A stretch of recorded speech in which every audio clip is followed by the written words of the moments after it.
Assalamualaikum warahmatullahi wabarakatuh. Waalaikumsalam warahmatullahi wabarakatuh. Perkenalkan, nama saya Putri Ramadhani. Di sini saya akan mempresentasikan terkait materi strategi segmentasi, targeting, dan positioning STP berbasis digital. Yang pertama yaitu ada strategi segmentasi, targeting, dan posisional berbasis digital, yaitu pendekatan pemasaran yang menggunakan data, teknologi, dan platform digital untuk membagi pasar ke dalam segmen tertentu, memilih segmen yang paling potensial untuk dilayani, serta membangun citra dan keunikan merek di benak konsumen melalui media digital. Strategi ini memungkinkan perusahaan menjangkau konsumen secara lebih tepat sasaran, personal, efisien, dan terukur berdasarkan perilaku dan interaksi konsumen di dunia digital.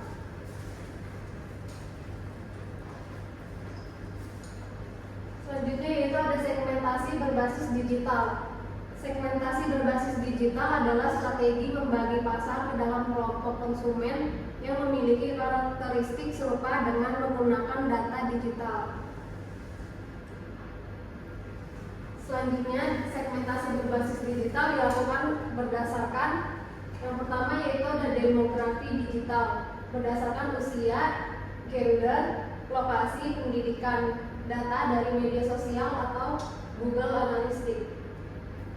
Yang kedua yaitu ada psikografi digital, minat, hobi, gaya hidup online, nilai-nilai data dan dari perilaku browsing interaksi konten. Yang ketiga yaitu ada perilaku digital, riwayat pembelian, interaksi website atau aplikasi.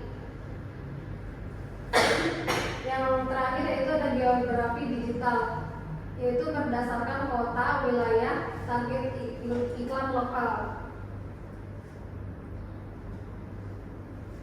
Selanjutnya ada manfaat melakukan segmentasi pasar.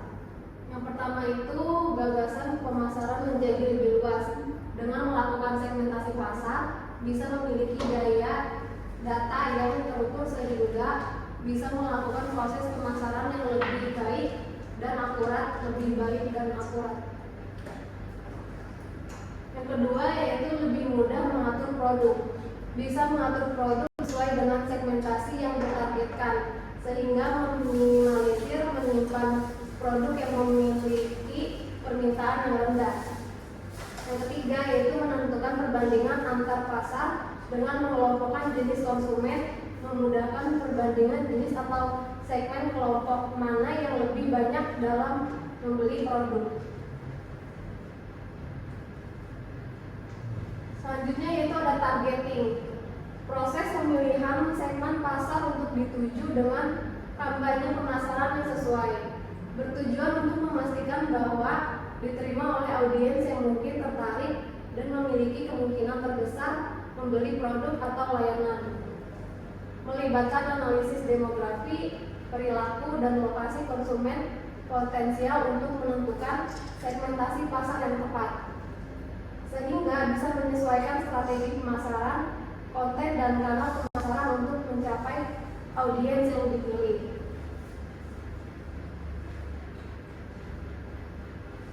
Selanjutnya yaitu ada jenis targeting. Di sini juga ada demografis, yaitu dengan menargetkan audiens berdasarkan faktor demografi seperti usia, kelamin, pendapatan, dan lokasi geografis.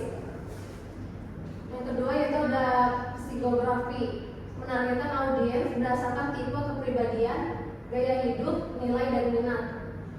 Yang ketiga ada perilaku, menargetkan audiens berdasarkan perilaku belanja seperti frekuensi. Yang keempat ada konteks, menargetkan audiens berdasarkan situasi atau konteks saat melihat iklan.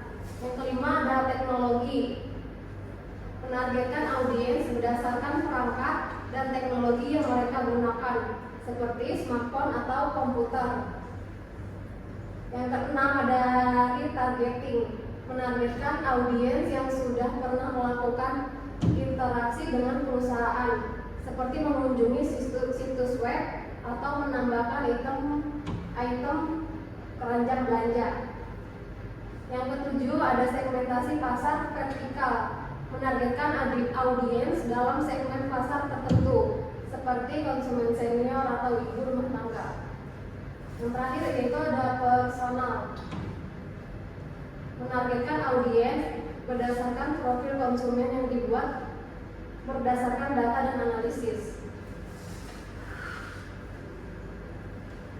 Selanjutnya yaitu ada tahapan targeting.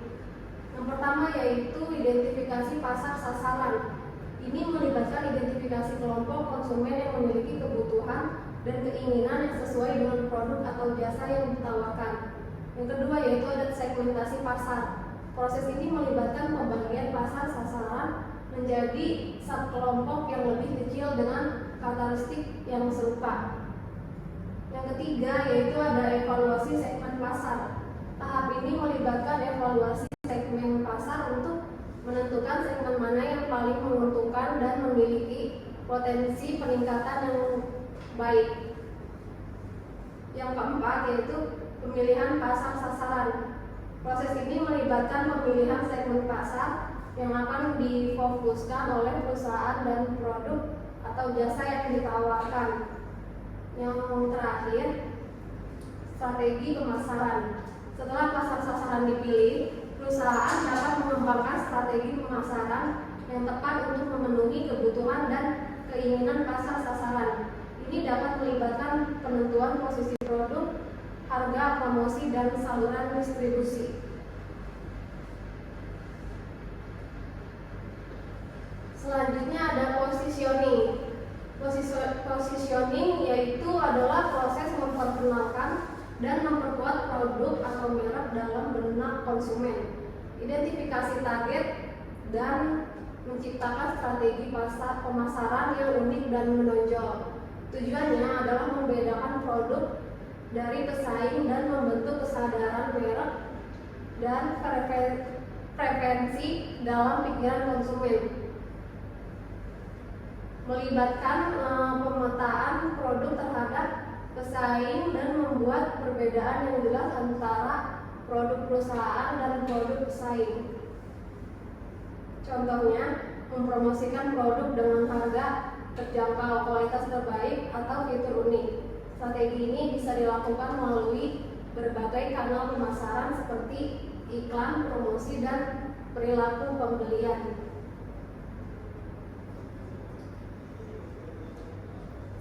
Selanjutnya yaitu ada tujuan dan strategi positioning. Tujuan positioning adalah memastikan produk memiliki identitas yang kuat dan unik. Yang kedua, membuat produk mudah dikenali dan diingat oleh pelanggan. Yang ketiga, membuat produk lebih menarik bagi pelanggan. Lalu untuk strategi positioningnya mempromosikan produk sebagai produk dengan harga yang terjangkau. Selanjutnya memposisikan produk sebagai produk dengan kualitas terbaik. Lalu yang terakhir mempromosikan produk sebagai produk dengan fitur yang unik.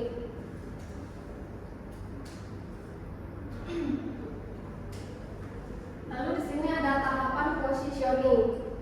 Tahapan positioning yaitu yang pertama menentukan target pasar, identifikasi kelompok sasaran yang akan dituju. Yang kedua itu melakukan analisis pesaing, tentukan bagaimana produk Anda berbeda dari pesaing. Yang ketiga yaitu menentukan USP, Unique Selling Proposition, tentukan nilai unik yang ditawarkan dari produk Anda. Yang keempat yaitu membuat posisi pikiran. Buatlah pertanyaan posisi yang jelas dan produk Anda dari pesaing, yang membedakan produk Anda dari pesaing. Yang kelima, mengevaluasi dan memodifikasi posisi. Teruslah mengevaluasi dan memodifikasi posisi produk Anda berdasarkan perkembangan pasar dan pesaing. Yang keenam, menerapkan strategi komunikasi. Terapkan strategi komunikasi yang tepat untuk memperkuat posisi produk Anda. Yang terakhir yaitu melakukan monitoring dan evaluasi. Teruslah memantau dan mengevaluasi efektivitas posisi produk Anda dan bila perlu melakukan modifikasi. Nah, selanjutnya di sini ada contoh STP dari kopi Starbucks. Brand kedai kopi ini berhasil memposisikan bisnis mereka dengan segmentasi yang telah ditargetkan dengan tepat. Contoh targeting pasar Starbucks adalah penikmat kopi dengan status ekonomi menengah ke atas. Maka mereka membuat tanggal khusus dan kartu keanggotaan dengan bonus menarik untuk memancing pembelian dari target pasar. Kemudian agar dapat menyesuaikan diri dengan budaya tempat mereka mempromosikan produk, Starbucks mengubah logo Putri Duyung Shireen di Saudi Arabia, sebab gambar Putri Duyung tanpa pakaian dianggap tidak pantas di Arab. Inilah yang dilakukan Starbucks untuk memberikan kemudahan akses bagi target pasarnya. Selanjutnya yaitu kesimpulan dari materi ini, segmentasi, targeting, dan positioning atau STP marketing adalah salah satu strategi pemasaran yang berdasarkan pada 3 langkah, yaitu mengidentifikasi segmen, menganalisis target pasar, serta menentukan posisi yang tepat untuk menjalankan bisnis. Selain dapat menentukan arah pemasaran dan strategi bisnis, strategi STP juga bisa menjadi langkah tepat untuk membangun brand image atau citra brand. Yang kedua, kredibilitas bisnis, menganalisis kompetitor, serta menentukan marketing strategi dan marketing plan. Selanjutnya, apakah ada yang ingin ditanyakan? Perkenalkan, nama saya Tika. Saya bertanya, menurut Anda apa sih tantangan terbesar dalam menerapkan STP berbasis digital saat ini? Ya. Apakah ada lagi yang ingin bertanya? Bagaimana sih STP berbasis digital ini dapat membantu membangun brand image dan kredibilitas bisnis? Selanjutnya, Perkenalkan, saya Puput. Izin bertanya, bagaimana sih peran media digital dalam memperkuat positioning merek? baik, ada lagi? Perkenalkan, saya Nurjian Kembangkan Yuki. Izin bertanya, mengapa proses target perlu didahului oleh segmentasi pasar yang tepat? Jadi saya izin menjawab pertanyaan Kak Tika ya. Pertanyaannya itu, menurut Anda apa tantangan terbesar dalam menerapkan STP berbasis digital saat ini? Tantangan terbesar dalam menerapkan STP berbasis digital adalah pengelolaan dan pemanfaatan data konsumen secara akurat dan etis. Perusahaan dapat menghadapi keterbatasan kualitas data, perubahan perilaku konsumen yang sangat cepat, serta isu privasi dan regulasi data. Selain itu, persaingan digital yang tinggi membuat perusahaan harus terus menyesuaikan segmentasi, targeting, dan positioning agar tetap relevan dengan kebutuhan pasar. Apakah cukup, Pak? Terima kasih. Sama-sama. Baik, yang selanjutnya pertanyaan dari Kak Sela ya. Iya.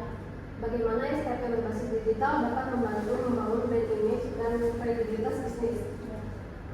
STP berbasis digital dapat membantu membangun brand image dan kredibilitas dengan memastikan bahwa pesan merek disampaikan secara konsisten, relevan, dan tepat sasaran kepada target konsumen. Segmentasi dan targeting yang akurat kemungkinan perusahaan memahami kebutuhan konsumen, sementara positioning yang jelas membentuk identitas merek yang kuat. Hal ini meningkatkan kepercayaan konsumen karena merek dianggap memahami dan mampu memenuhi harapan mereka. Kak, makasih ya Kak. Lalu pertanyaan Kak Putri, bagaimana peran media digital dalam memperkuat positioning merek? Media digital berperan penting dalam memperkuat positioning merek melalui penyampaian pesan yang konsisten dan interaktif di berbagai platform seperti medsos, website, dan aplikasi. Media digital memungkinkan perusahaan membangun komunikasi dua arah, menampilkan nilai unik produk, serta menciptakan pengalaman merek yang positif dan berkesinambungan. Apakah cukup, Pak? Terima kasih. Sama. Yang terakhir, pertanyaan dari Katihan. Mengapa proses targeting perlu didahului oleh segmentasi pasar yang tepat? Karena segmentasi pasar membantu perusahaan membagi pasar yang heterogen menjadi kelompok konsumen yang lebih homogen berdasarkan karakteristik, kebutuhan, dan perilaku yang serupa dengan segmentasi yang tepat. Perusahaan dapat mengidentifikasi segmen mana yang paling potensial, menguntungkan, dan sesuai dengan sumber daya perusahaan. Tanpa segmentasi yang jelas, proses targeting menjadi tidak akurat sehingga strategi pemasaran beresiko tidak efektif, boros biaya, dan tidak relevan dengan kebutuhan konsumen. Baik, sekian presentasi dari saya. Kurang lebihnya mohon maaf. Wassalamualaikum warahmatullahi wabarakatuh.